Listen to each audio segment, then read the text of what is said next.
Assalamualaikum, nama saya Muhammad Ilham Darwish bin Isyamuddin. Saya tingkatan 4 dan saya pengawas sekolah. Perasaan saya masuk camp ini ialah berasa sangat gembira kerana kita dapat belajar erti kerjasama dalam kumpulan dan dapat menggerakkan silaturahmi antara kawan.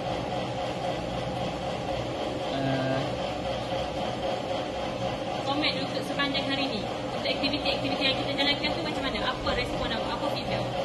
Feedback saya untuk first slot sewan ialah sangat menarik sebab dia boleh menarik, orang kata menarik perhatian semua pelajar kerana atas dasar percakapan sewan tu dia boleh membuatkan pelajar ni boleh dia boleh memberi motivasi yang sangat kukuh lah kepada pelajar ni. Assalamualaikum warahmatullahi wabarakatuh. Saya Ummi Syuhada binti Fauzi dari kelas 4 Alam Bali daripada Sekolah SMP Meranti. Perasaan saya sepanjang aktiviti ni sangat gembira dan saya rasa saya belajar banyak tentang aktiviti hari ini.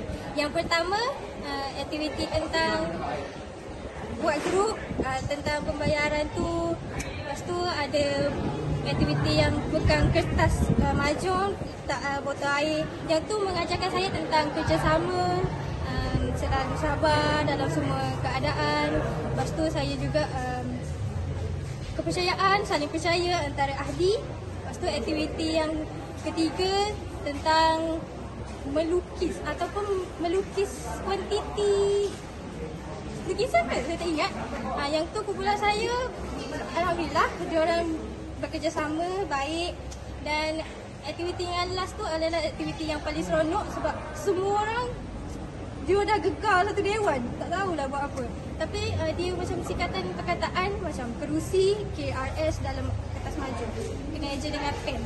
Yang tu saya rasa yang paling buat saya happy sebab semua perasaan orang tu heboh. Terima kasih. Assalamualaikum warahmatullahi wabarakatuh.